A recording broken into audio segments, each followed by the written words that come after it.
क्यों स्वागत है आपका प्राथमिक एजुकेशन पर। क्रिया के मूल को क्या कहते हैं? तो क्रिया के मूल को कहते हैं धातु। क्रिया के मूल रूप को ही धातु कहते हैं और धातु ही संस्कृत शब्दों के निर्माण के मूल तत्व होते हैं। अगर देखा जाए तो पद किसे कहते हैं? जब कोई सार्थक शब्द वाक्य में प्रयुक्त होता है, जब कोई सार्थक शब्द वाक्य में प्रयुक्त होता है तब उसे पद कहते हैं। कारक किसे कहते हैं? संज्ञा या सर्वनाम के जिस रूप में वाक्य से संबंधित किसी दूसरे शब्द को स्थापित किया जाता है उसे कारक कहते हैं। और समास किसे कहते हैं?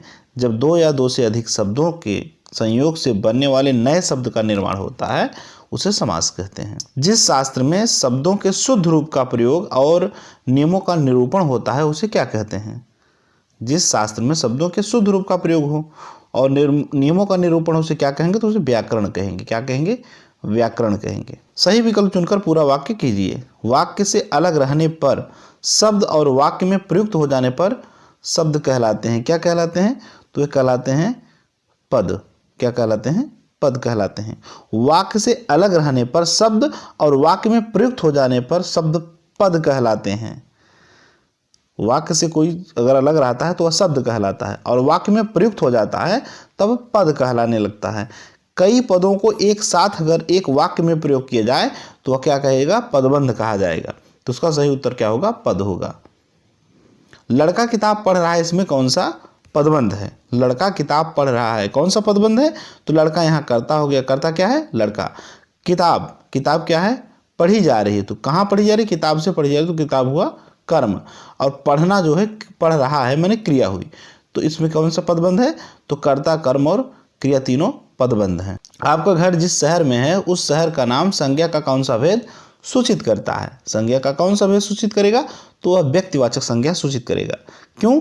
क्योंकि जिस शब्द में किसी एक वस्तु व्यक्ति का बोध हो उसे व्यक्तिवाचक संज्ञा कहते हैं। जैसे भगवान श्री रामचंद्र जी का नाम राम, गांधी जी काशी और माता गंगा, तो इन सब में जो नाम है वह केवल एक ही नाम है।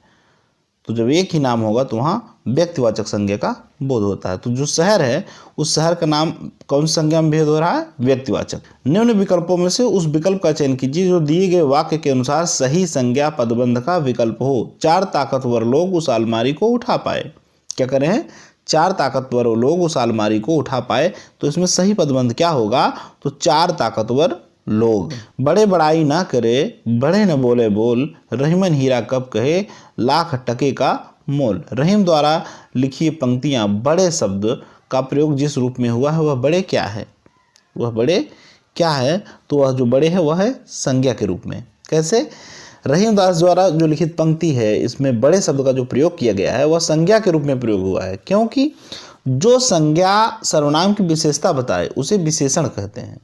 और उपयुक्त पंक्ति में बड़ाई, बोले, बोल और बड़े शब्द ये सब विशेषता बता रहे हैं, लेकिन ये विशेषण के रूप में प्रयोग हुए हैं। और इसमें जो बड़े शब्द है, इसमें जो बड़े शब्द है वह संज्ञा का ही रूप है। द्वार द्वार भटकना में प्रयुक्त द्विरुक्ति द्वार द्वार है। क्या है? वह है समग्रता प्रकट करने के अर्थ में। क्या है? समग्रता प्रकट करने के अर्थ में। द्विरुक्ति का अर्थ होता है दोहराना, किसी बात को 2 बार उच्चारित करना।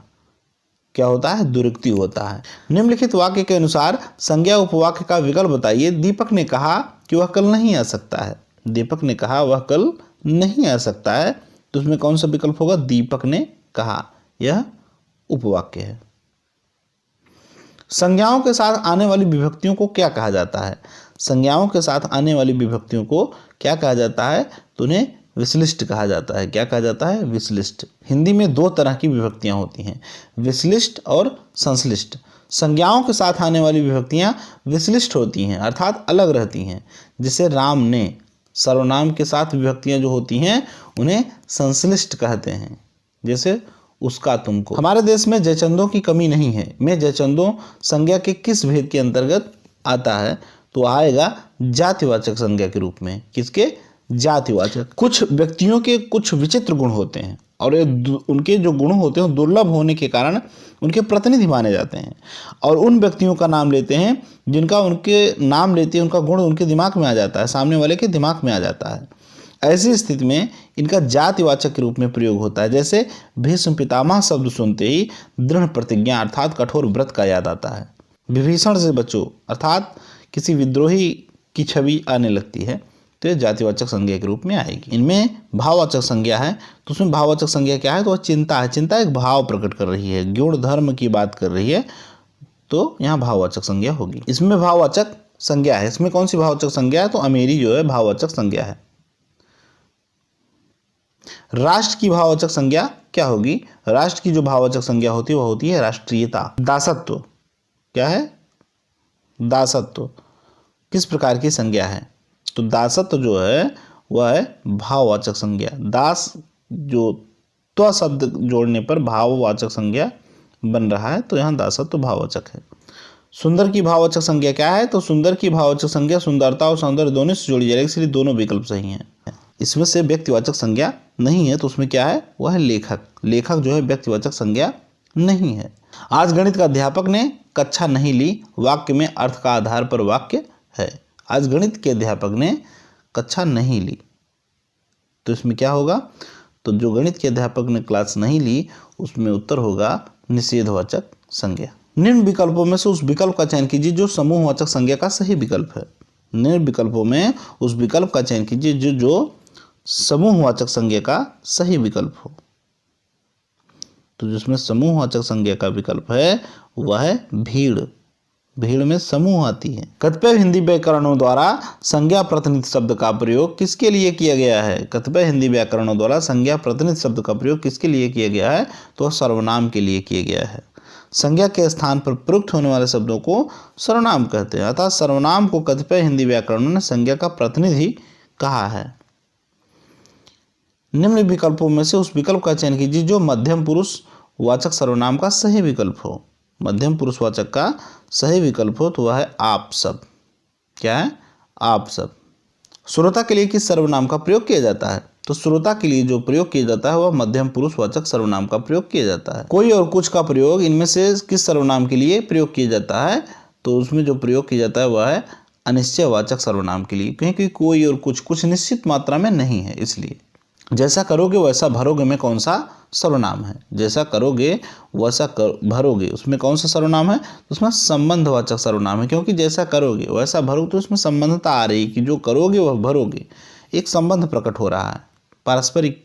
यह काम मैं अपने आप कर लूँगा में आप है, यह काम मैं आप कर लूँगा अब में आप है क्या है, तो है निजवाचक सर्वनाम। क्या है, निजवाचक सर्वनाम। स्वयं से बात कर रहा है तो निजता का अभाव हो रहा है। निम्न विकल्पों में से उस विकल्प का चयन कीजिए जो दिए गए वाक्य के अनुसार सर्वनाम के भेद का सही विकल्प हो। आपको कोई परेशानी तो नहीं है। इसका क्या उत्तर होगा, इसका उत्तर होगा निजवाचक सर्वनाम। क्यों, क्योंकि आप को कोई परेशानी तो नहीं, मैंने निजता का भाव वहाँ है।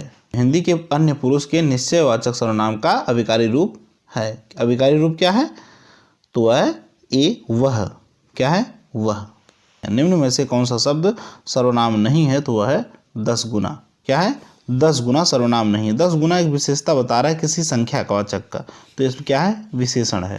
निम्न विकल्पों में से उस विकल्प का चयन कीजिए जो दिए गए वाक्य में आए क्रिया के भेद का सही विकल्प हो। क्रिया के भेद का सही विकल्प हो तो क्या है, पूर्वकालिक।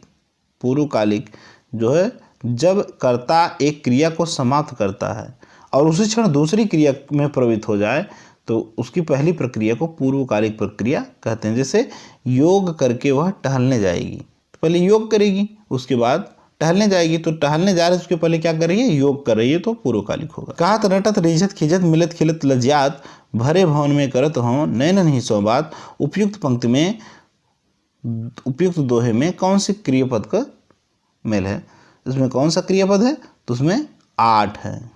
क्रियापदों की संख्या कितनी है, 8 है, जिसमें कहत 1, नटत 2, रिझत खिझत मिलत खिलत लजियात और नेत्र से इशारा करने की परस्पर बात। कहत मतलब होता है कहते हैं या इच्छा प्रकट करता है, ना क्या करता है, इच्छा प्रकट करता है। नटत माने नायिका जो है मना करती है, नहीं करती है। और रिझत नायक नायिका के मना करने पे ही प्रसन्न हो जाता है, वो खाली है। तो खिझत, रिझत खिझत, नायक के प्रसन्न होने पर नायिका खींच जाती है, रंजीदा हो जाती है। तो फिर थोड़ी देर में मिलत खिलत, तो अब फिर दूसरी बात में उसके दोनों के नयन फिर मिलते हैं, और जब दोनों के नयन फिर मिलते हैं तो दोनों पुलकित हो जाते हैं, आनंदित हो जाते हैं। और जब आनंदित होते हैं तो नायिका का नज़र मिलते ही मिलत खिलत लजियात, नायिका लजा जाती है, लजाने लगती है। उसके बाद दोनों ही इशारों में बात करते हैं। तो उसमें 8 भेद हैं। निम्नलिखित वाक्यों में एक संयुक्त क्रिया का प्रयोग नहीं हुआ है। निम्न वाक्यों में एक संयुक्त क्रिया का प्रयोग नहीं हुआ है, तो वह क्या है? मैं अपने घर पर रहूंगा। इसमें संयुक्त क्रिया का प्रयोग नहीं किया गया है। चिड़िया आकाश में उड़ रही है, वाक्य में उड़ रही है क्रिया क्या है? तो उड़ रही है जो क्रिया है वह अकर्मक क्रिया है। क्या है? अकर्मक क्रिया। चिड़िया आकाश में उड़ रही है, तो वाक्य में उड़ रही है अकर्मक क्रिया है। यहाँ पर कर्ता चिड़िया है, स्वयं के द्वारा किया जा रहा है और उड़ना संपन्न कराया जा रहा है, तो यहाँ अकर्मक क्रिया होगी। निम्न वाक्य में कोष्ठक में दिए गए पद के परिचय वाला सही विकल्प चुनिए। अपने गाँव की मिट्टी छूने के लिए मैं तरस गया। अपने गाँव की मिट्टी छूने के लिए मैं तरस गया, इसमें कौन सी होगी? तो इसमें क्रिया होगी। क्या होगी? क्रिया होगी कि वो गांव की मिट्टी छूने के लिए तरस गया। वीडियो अच्छा लगा हो तो चैनल को लाइक, सब्सक्राइब और शेयर जरूर करिएगा। मिलते हैं अगली वीडियो में, तब तक के लिए जय हिंद।